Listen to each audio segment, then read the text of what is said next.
welcome to EPG Pathshala. Our today's topic is database triggers in MySQL. By the end of this session, you should be able to learn the following topics. What are database triggers? Why do you need triggers? Different types of triggers available in MySQL and implementation of same with different types of examples. So, first of all, let us start with what are database triggers. Now, if you recollect from the previous module, we had seen what are stored procedures. Database triggers are a type of procedures, but they are called implicitly. Stored procedures had to be called explicitly. You were supposed to write a call, a subroutine, or from some another program where you can call the procedure. But on the other hand, triggers are called implicitly. Triggers are based on certain DML actions, that is insert, update or delete.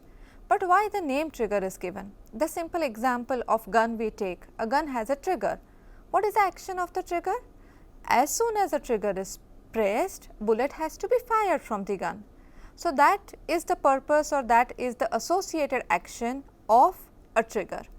So, when we say that we are creating a database trigger, each and every trigger of mine should be associated with certain DML statements, the DML statements being either insert or update or delete. So, now let us see why do we need the database triggers actually. Triggers help us to enforce business rules. Triggers help us to validate the data before inserting. Triggers help us to maintain audit trail of the data or maintaining log record of the data. Triggers also help you to maintain security authorization. You can secure the data even before inserting. You can secure different types of database objects. Because triggers are stored into the database objects, because triggers are stored as database objects, they reside in the system catalog. There are certain special tables for storing the triggers as well.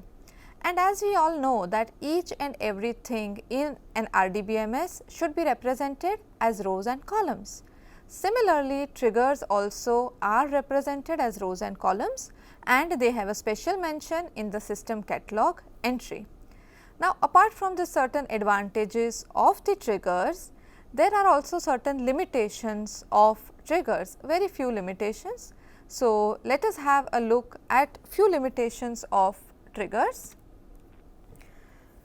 If many triggers are used, they will increase overhead on the system. Many triggers will make your system slow. Triggers being major two categories, row level and statement level. So, if I say that I have written a trigger on row level and if my table has got 1000 records, then the trigger will iterate for each and every row, which will make my system go very slow. So, it is always advised not to use triggers unless and until explicitly required. That is, if you have other options, if you have the options of calling explicitly, you should not make use of triggers. The second point being, triggers are not traceable. That is, if a programmer, a DBA writes a trigger on a table, there are possibilities that after 6 months, if you are looking at the table, you might have forgotten that you had written the trigger and you might not understand why your table is not inserting data or why it is not updating data. So, the log maintenance of triggers is difficult. Moreover, triggers cannot be called by information schema, that is, information schemas also are a view of system related tables. Triggers can only be activated onto the tables and not onto the views. Triggers also cannot be called by outside APIs, that is, you cannot invoke a trigger from some third party control. So, apart from these limitations, triggers though provide us with many advantages, auto implementation of rules and the integrity constraints. So, let us have a look at the syntax of a trigger. The syntax of a trigger goes into detail, like each and every parameter is really important in trigger syntax. Definer, the first parameter, as we had already seen in the previous version procedure, that definer specifies the user authorization. By default it is the current user. When we say, usually we write create trigger, trigger name and then the parameters. Definer becomes an optional parameter. So, when I will be giving the trigger name, the two important events associated with trigger are the trigger time and the trigger event. Trigger time has two broad categories, before and after. So, if I am writing before event, the actions will be before any DML statement is executed. If I am writing after event, it will be after the DML statement is executed. The triggering event is insert, update and delete, on which I am firing the trigger. Then it goes like on table name for each row. So, it has to be processed for each and every row. Now, trigger order is the optional parameter specified when your table has called multiple triggers on the same action. For example, if I have got employee table and I have got two triggers on before update, then which one will be fired first and which will be fired next has to be decided on the basis of trigger order. So, you need to specify either follows or precedes the another trigger name, but the trigger order is only useful when you are using multiple triggers. If there is a single trigger on the single event, there is no need of specifying the trigger order. After trigger order comes the trigger body part, where I will be specifying what action is to be taken, whether the constraints are to be enforced, whether the lock table is to be created or a separate audit trail is to be maintained. All those things will be part of trigger body. So, when we see the event part into detail, the events of triggers are specified as insert, update and delete. Insert will be fired whenever a new row is inserted, update will be fired whenever existing row is modified, and delete will be fired whenever existing row is deleted. But here again remember that these events are dependent on before and after. If I am writing an action on insert, it is important what I have specified, whether I have specified before insert or I have specified after insert. Similarly, it goes for update, that is I have specified before update or I have specified after update. Delete I have specified before or after. Usually triggers on delete will be maintained only to keep the log of the record, because when the data is deleted, the only thing which is maintained is what and how many number of rows were deleted. The body part of trigger might have certain limitations or might have certain restrictions. We say that in the body part we are maintaining a log, we are enforcing constraints, we are maintaining security, we are checking for security authorization. But there are certain statements which are not allowed in trigger body.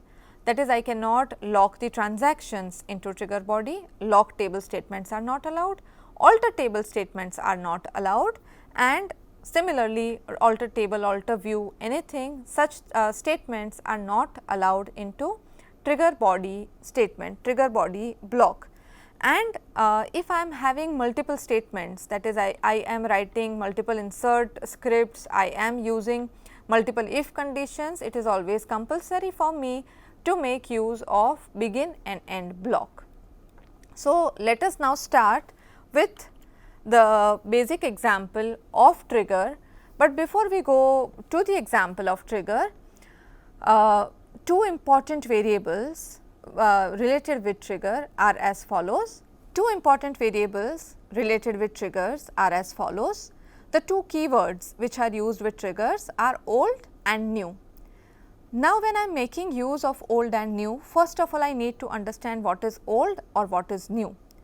Old will be the data which is going to be changed, new is the data which is to be implemented. So, if I take example of simple insert statement, in insert I will not have any old value, I will just have the new value. But if I am making use of update, I have got the old value also and I have got the new value also.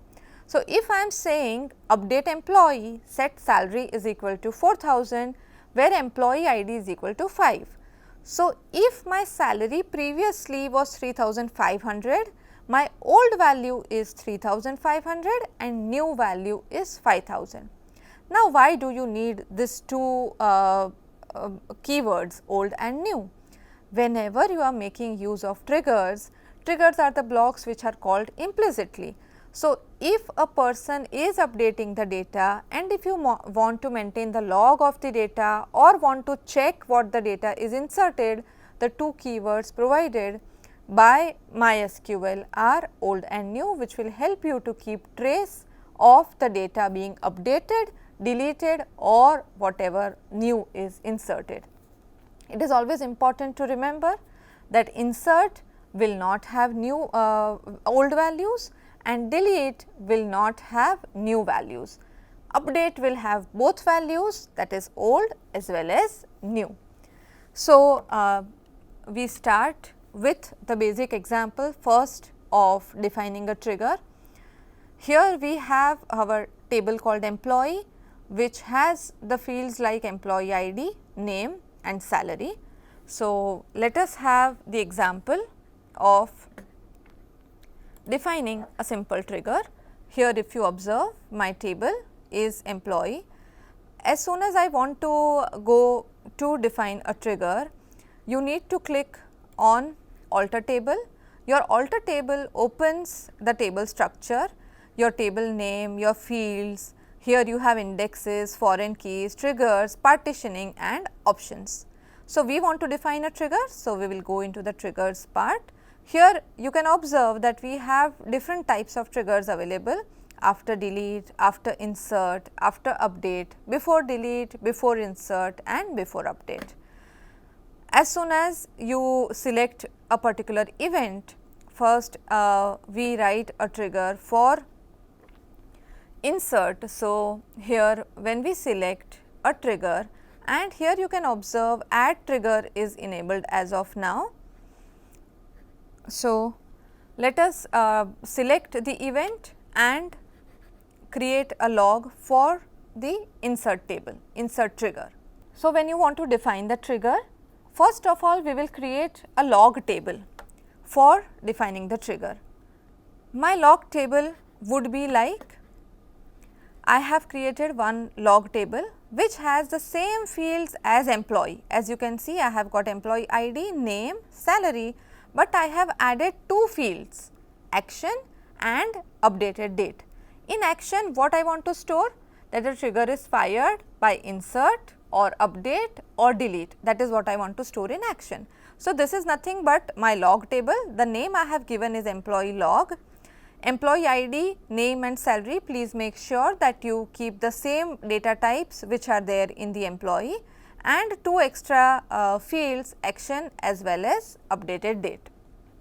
So, now when you have created a log table, so what we do when we create a trigger on insert, let us create a trigger on insert and we will maintain a log in the log table. So, we will right click and alter our table to define the after insert trigger.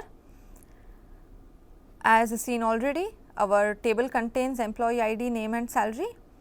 In trigger, I select after insert and I click on add trigger. As you can observe, as soon as you click on add trigger, it will automatically use your database schema, the default delimiter which we had seen in the previous class, in order to pass all the statements together to the compiler. Here by default it gives the name create trigger employee after insert on employee table for each row. Now, what I am doing, I am only adding all the data into the employee log table. So, I will say insert into employee log values. Now, what will I use over here? As discussed, two parameters, old as well as new.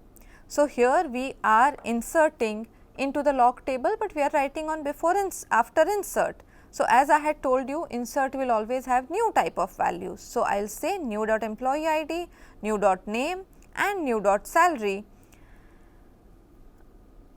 That is it, but my action is insert and my date will be system date. So, in order to insert the system date, the function we use is now. You end the insert statement, and when you click on apply, as you will observe that it will automatically add certain delimiter and all that stuff. And also to be observed over here, the add trigger statement changes to the delete trigger once your trigger, once you start writing your trigger. So, after finish, now in order to test, we need to go onto the SQL prompt, and here if you observe, the trigger employee A insert is available already. Now, to test, I need to insert a row into the table in order to test my trigger. So, first of all, let us see what are the data available in employee table. I have 6 rows, 8 rows available already. So, I will insert employee ID 9. So, I will write the insert statement, insert into employee and values. I will say employee ID 9, whatever the name you can write, and the salary. So, as soon as you insert, the corresponding record will be inserted into employee log table as well. So, here one row is affected, I can see, but now I will go and check into the employee log table. So, select star from employee log, and I have the data as well as I should have the action and the date. Oh, I displayed the vertical output, and yeah, let me tell you, if you want to display the vertical output instead of horizontal, you can press Ctrl Enter. So, again displaying you the routine output which people are used to actually. So, here 9 Raj, salary is 5000, but my action is insert and the date on which I have inserted the record. So, this is about now when we saw that after insert trigger we have added. After inserts, whenever you write an event on after, it will be usually maintaining a log, and if you write an event on before, it will be usually validations or the constraints. So, every time afters are dedicated for audit trials and befores are dedicated for constraints or checking of proper insertion or updation of data. So, next example, now let us have a look at before insert, that is before inserting how can I validate my data. So, before insert, again I have to go to the table. Here you can see in your triggers list already one trigger is displayed. I alter the table, again I go and select the trigger, I select before insert and I click on add trigger. As it is, again as you can observe, it automatically gives the name, and here I will check, here we will write that if when the user is entering the data, if the salary is less than the current salary, or if I say that if salary is equal to 0, that is when a new user is entering the data, if salary is 0, then by default minimum salary I want to keep 100. So, we have written if new dot salary is 0, then set new dot salary is equal to 100, apply, and when you click on apply, delimiter is added, certain drop trigger statement is written, because if trigger already exists it will replace it. And now, in order to test the trigger, let us go onto the SQL prompt and insert the value with salary 0. Okay. So, in order to finally commit the changes, I have closed the table. I say insert into employee values, the employee ID, name, but make sure that salary here you enter 0 in order to see the effect of before insert trigger. So, here I have written 0, again 10 number already exists, that is why it is telling me primary key. I am inserting 11, 1 row is affected, and when you say select star from EMP, it will display you 100 by default, because we have said that 100 is the value, right. So, before triggers are basically, as I told you earlier, are basically used for validating the data even before it is inserted. But each and every part, whether it is insert, whether it is update or it is delete, will have its own characteristics. Insert might behave differently, update would behave differently, and delete would behave differently.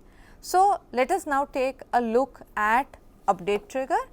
So, first, each and every example we are looking at is, first we look at after and then we are looking at before. So, first example we are talking about is after. So, alter the table, again go into triggers. Now, here before creating after update trigger, I am creating one more table called employee log 1, where I want to maintain the detailed description of what actually user is doing. In any of the DML statements, that is whether the user has inserted or updated or deleted, I maintain one table which has the fields called user as well as description. Whatever is done by the user is stored into that table. So, first of all, when we look on to after update trigger, we maintain one more table called employee log 1, which has two fields, username and description. So, here my employee log 1 I have created. I have created two fields, username as well as description. Now, here if you observe, I have not kept any primary key. Make sure you do not have username as primary key, because user will remain same. If I am using it on local host, then user is always the same. User, for example, is always local host, or user, for example, is always root. So, if you keep user as primary key, immediately on your next record you will keep getting error of duplicate entry for the trigger. So, make sure that you do not assign it as a primary key. Now, we go to employee table, we go to triggers, and here we already have two triggers. Now, we have to select after update and we click add trigger, create trigger employee after update and after update on employee for each row. Now, what we want to do here, we are entering into employee log 1 the values. What values? I am adding username as well as description. So, for username I can make use of user function, and for description I am using the concatenate function, and I will be concatenating the string with the fields. So, to concatenate, what we are maintaining? We are maintaining individual records. So, what user is doing? User is updating employee salary, that is update employee. You can write update employee record. I have written update employee salary. First thing I am displaying is name, old dot name first of all, and then old dot salary.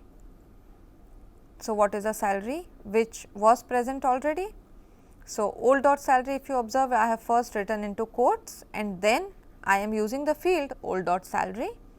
After old dot salary, new salary, what was the previous salary, what is the new salary, that is what we are displaying here. So, old dot salary, new dot salary, and closing first the bracket of concate and then closing the bracket of insert, but I have not written values over here. So, first of all I need to change and write values over here and apply. So, as soon as you apply here, just cross checking all the fields are covered, old dot salary, new dot salary. You should always cross check the syntax before applying. So, now when you click on apply, the delimiter which is added by default and executed the script, and in order to test, now we need to test this onto the SQL prompt. So, in order to test the after update trigger, I will have to go to the SQL prompt and I update employee's salary. So, update employee. First of all, viewing the details from the employee log table. So, employee log is as of now blank. Employee table has got 9 to 10 records. So, here I am selecting one employee from employee table whose salary I will update. So, I am saying update employee set salary is equal to salary plus 500, all the employees I have updated. So, as you can see 8 rows affected, and now when I want to when I go and view into the employee log 1 table, it will display me the detailed analysis of what is done, what was the old salary of the employee and what is the new salary of the employee. So, old salary being here, as you can see, the old salary is 800, which is changed to 1300 and so on and so forth, because I did not give any where condition. So, what did we do here? In before update or in before insert, we were validating the data. In after insert or after update, we are maintaining the log of the changes done or log of the actions done by the user. So, because we saw after update, now let us have a look at before update. What check will I make? That is simple. When I say when employee tries to update the salary, there should be certain validations before updating the salary. So, such type of scenario can be added onto a before update trigger. So, let us have a look at before update trigger. So, again into my employee table, alter and triggers, and I say before update trigger, add trigger before update on employee, and here we would put a check on the salary, that whenever employee is updating the salary, if the salary to be updated is less than the current salary, user should be given the message that cannot reduce the salary. But here one important thing to note is how do you give the output back to the calling program. First of all, we use both the values, that is new dot salary as well as old dot salary. Here we have declared a variable called message of varchar 100. If I check if new dot salary is less than old dot salary, I am making use of a statement called signal to pass the message to outside. Here I am saying set message is equal to salary cannot be reduced. But the question is, how do you pass this message outside to the user? You cannot directly give the message back from the trigger. So, to give the message back from the trigger, a special statement called signal is used to return to the calling program or to the outside program. Signal has an error class, warning class, unhandled exception.